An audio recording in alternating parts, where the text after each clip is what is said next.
sıfatlı ya cennetin hürdün. Aşkadına yaktın beni ya da günün nur sen. Ayasılan intizar mı gelse var yarım benim. Aşkadına yaktın beni ya da günün nur sen.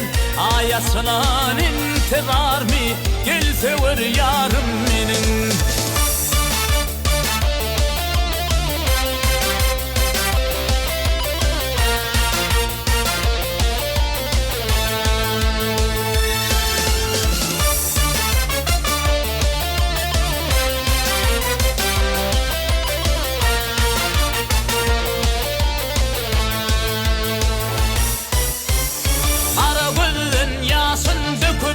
Darı gıryan bolmaz mey terasılan tere gülsün sarılımım solmaz mey.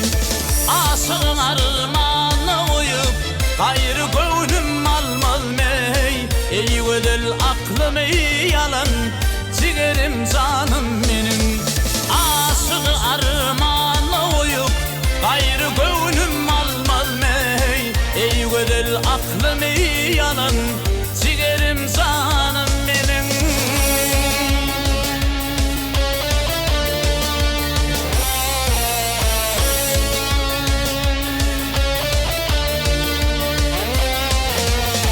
Aklımı hayrana kalı, aklımı hayrana kalı. Görsün benim yarım ey, elim zahana vermenim zülfünün her tarını. Aşık oğlum tarif edip yazdı dilleyip barın ey. Eyvedel aklımı yalan tede gülzarım benim.